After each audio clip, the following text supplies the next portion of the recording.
To Arizona, where police are ramping up the search for 84-year-old Nancy Guthrie as officials now investigate the authenticity of a new note sent to a local Tucson TV station.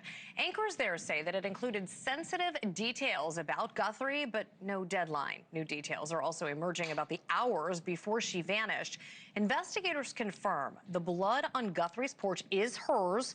Both her doorbell camera and pacemaker app went offline around 2 a.m. on Sunday. The heartbroken Guthrie family making desperate pleas for proof that she is still alive. Nothing has been provided. This, as 6 days have already passed, Guthrie relies on medication that could be life-threatening to skip. Now President Trump says that he's prepared to send additional federal agents in to help as the clock ticks toward two deadlines in a ransom note that was sent to TMZ demanding millions in Bitcoin. The first deadline was tied to the payout and passed on Thursday.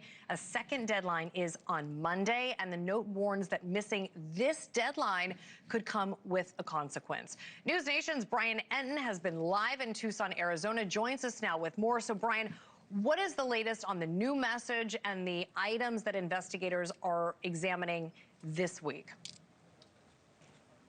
Well, you mentioned President Trump, Jessica. He perhaps has provided the biggest clue that they may be closing in on a suspect or some kind of resolution. He called it a solution. He was asked on Air Force One about, well, will there be a bigger search? And he said, we may have a solution soon. So things could be progressing quickly behind the scenes. Here outside Nancy Guthrie's house right now, relatively quiet. Remember, there was this big police presence last night. The FBI, the sheriff showed up. They closed the roads down. We had to move out of the way. They moved us a block away. They did the new investigative work, and now they're gone. But look at this video, Jessica. This was interesting. Last night, we were able to see them towing a car away from Nancy Guthrie's house. We have the circle right there so you can see it. It is a blue Subaru. And it is the same vehicle that was inside Nancy Guthrie's garage. Why all of a sudden, 6 days into the investigation, would they be towing away Nancy's blue Subaru out of the garage? We don't know, but it had a police escort, and they took the car away, and they were also up on the roof. You can see there.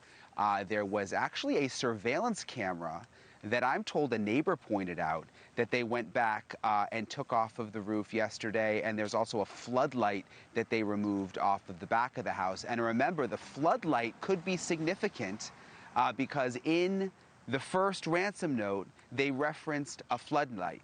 So that's perhaps why they were so interested in the floodlight on the back of the house. Jessica? God, this is also wild, Brian. What are federal agents doing over the past 12 hours to try and just move the case forward? I mean, I know you mentioned the Subaru being moved out of there. What else are they doing?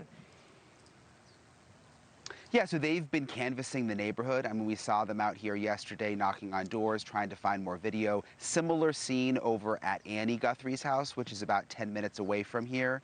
That is Savannah's sister, Nancy's other daughter. They were canvassing the neighborhood there. There was something interesting that happened there late last night. We saw 3 deputies just showed up at Annie Guthrie's house, went into the driveway.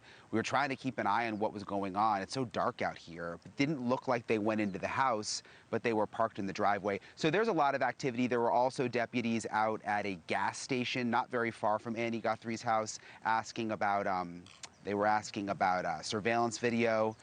So, you know, there's a lot of moving pieces right now we're trying to keep an eye on. And again, based on what President Trump said, it seems like there could be some pretty big developments to come soon.